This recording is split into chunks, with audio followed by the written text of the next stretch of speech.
হিসাবে যদি স্যার এভাবে মিথ্যা কথা বলেন তাহলে আমরা কি শিখবো আপনাদের কাছে? আমি কেন মিথ্যা বলতে যাবো এখানে? আমার কি দায়? আমার কি প্রয়োজন মিথ্যা বলার? ফরহাদ সাহেব যতই জোরে জোরে চিল্লাক, ইংরেজিতে কথা বলুক, আমরা এগুলোর মানে বুঝি। আপনি বিরোধী দলে থাকলে আপনি কি বলতেন সেটাও আমরা বুঝি, আর আপনি ক্ষমতায় থাকাকালীন আপনারা ক্ষমতায় থাকাকালীন যেগুলো বলতেছেন এগুলো আমরা বুঝি। এগুলো ম্যানিপুলেশন, এগুলো আমরা বুঝি। আমরা এগুলো করি না। আমি আনতে পারি অনেক দর্শক এনে বসাই দিতে পারি। আমি বললাম আপনি নিয়ে আসেন, আমি ওপেন লিংকে দিয়েছি, আপনি কল করে কাউকে বলে দিন। আমি কারণ আমি তো এই রিস্ক নিব না। যে ফরহাদ সাহেব কখনোই দর্শকদের মেনে নিতে পারেন না, কারণ উনার পেপারে কথা যায় না, বিদে উনি সবসময় ক্রিটিসাইজ। না আমি 1 মিনিট বলি, 1 সেকেন্ড, জাস্ট 30 সেকেন্ড। প্রশ্নের মধ্যে থাকেন, আমি প্রশ্নের মধ্যেই থাকেন। ধন্যবাদ আপনাকে। ফরহাদ সাহেবের বিষয়টা আমরা যেহেতু আগে কথা বলেছি, সবাইকে ঈদ মোবারক। আমি প্রশ্ন করতে চাচ্ছিলাম আওয়ামী লীগের নেতা, যিনি নেতা আছে ওনার কাছে।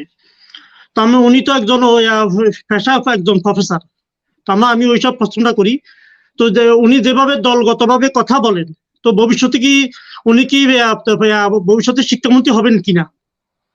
যেভাবে দলগতভাবে উনি মিথ্যা কথা বলেন, শিক্ষামন্ত্রী হবেন কিনা সেটা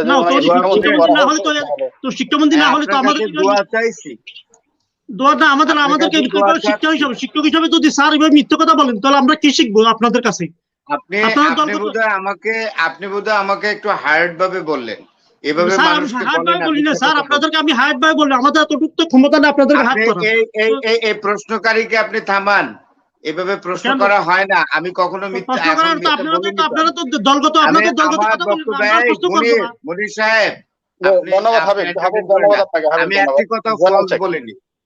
তারা কোনো শব্দ চয়ন করতে পারে না যে একজন মানুষকে প্রশ্ন করার সময় যে আপনি মিথ্যা কথা বলেন। এই ধরনের লোকজনকে আপনারা কেন যারা প্রশ্ন করতে শেখেনি, এটা খুব খারাপ কথা। আমি আমার দলের এমপি যথেষ্ট সমালোচনা করেছি। এই সমালোচনাটা জিলুর ভাইও করেনি, হাসনাত ভাই এতটা করেনি, আমি যেটা করেছি। তারপরে এই ধরনের প্রশ্ন বাহুল্য, এবং তারা they don't know how to maintain the courtesy to ask the question.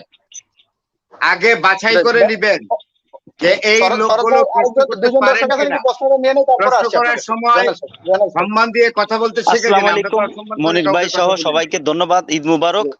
আমি আপনাদেরকে শুধু এটুকুই বলতে চাই যে ক্ষমতা যদি থাকে তাহলে এমপি হলে থানা থেকে তার ছেলেকে ছাড়িয়ে নেওয়া যায়, আর ক্ষমতা না থাকলে বেগম খালেদা জিয়া এবং ডক্টর ইউনূসের মতো মানুষের জেলে যেতে হয় এবং জেলে যাওয়া লাগে, এবং বেনজির আহমেদের মতো এরকমের অফিসারকেও হাজার হাজার কোটি টাকার সম্পদ থাকার পরও দুদক ঘুমিয়ে থাকে। তা আমি এইটুকুই বলতে চাই যে দেশে আইন নাই, বিচার নেই। ফরহাদ সাহেব যতই জোরে জোরে চিল্লাক, ইংরেজিতে কথা বলুক, আমরা এগুলোর মানে বুঝি।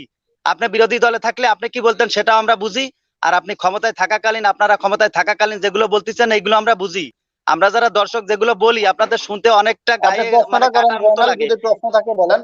জি জি দাঁড়ান, অল্প একটু কাটার মতো লাগে আমাদের কথা, কিন্তু এটাই বাস্তব। ক্ষমতা থাকলে খালেদা জিয়ার মতো মানুষকে চিকিৎসার জন্য বিদেশে যেতে দেওয়া হয় না, জেলে যেতে হয়। আর বেনজির আহমেদের মতো মানুষ হাজার হাজার কোটি টাকার এই দুর্নীতি হওয়ার পরেও দুদক ঘুমিয়ে থাকে। এমপি ছেলেকে ছাড়িয়ে নিয়ে যায় থানা থেকে, ক্ষমতা থাকলে এটুকু করা যায়। ওকে, আসসালামু আলাইকুম, ভালো থাকবেন সবাই। আল্লাহ হাফেজ। আব্দুল হাকিম। এনামুল হক মনির, আমি ইচ্ছা করলে এখানে 15টা দর্শক আনতে পারি আওয়ামী লীগের। তখন আপনি কিন্তু চ্যানেলটা কিভাবে চলে, এই কয়েকজনে নিয়ে আসেন কেন? কিছু লোক আনেন যারা একটু জানে, প্রশ্ন করে কিভাবে।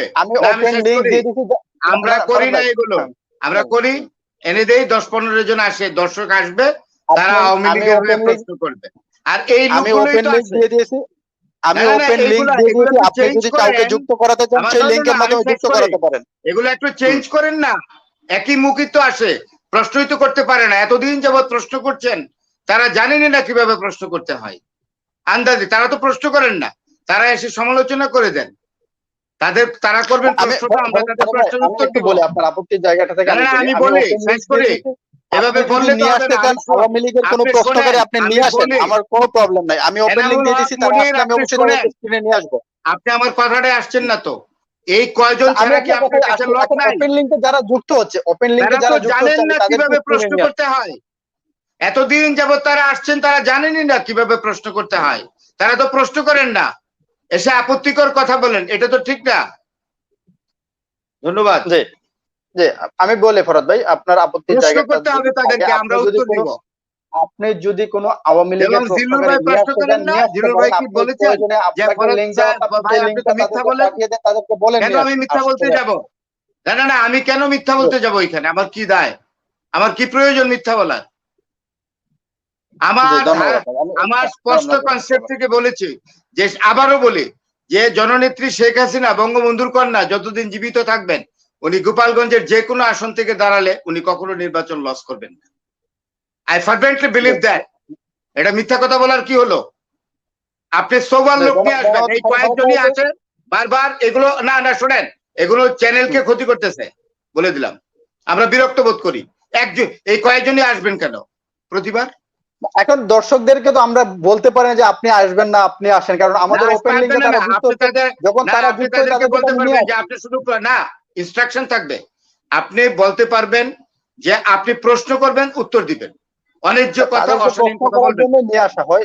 ফরাদ ভাই, যখন একজন দর্শক যুক্ত হচ্ছে সে হয়তো কিছুটা মন্তব্য, 1 মিনিট সময় থাকে, 1 মিনিটে তার মন্তব্য বা প্রশ্ন সেটাই নেওয়া হয়। অতিরিক্ত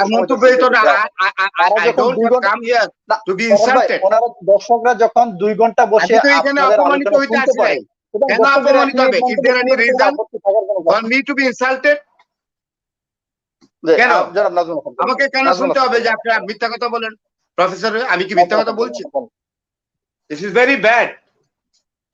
জনাব নাজমুল হাসান কলিমুল্লাহ, আনমিউট করুন। এগুলো ম্যানিপুলেশন, এগুলো আমরা বুঝি, আমরা এগুলো করি না। আমি আনতে পারি অনেক দর্শক এনে বসাই দিতে পারি। আমি বললাম যে আপনি নিয়ে আসেন, আমি ওপেন লিংকে দিয়েছি, আপনি কল করে কাউকে বলে দিন। আমি কারণ আমি তো এই রিস্ক নিব না, বিভিন্ন ধরনের প্রশ্ন করবে, আপনার চ্যানেল ক্ষতি হবে। এটা আমার একটা দায়িত্ববোধ আছে আপনার চ্যানেলের প্রতি।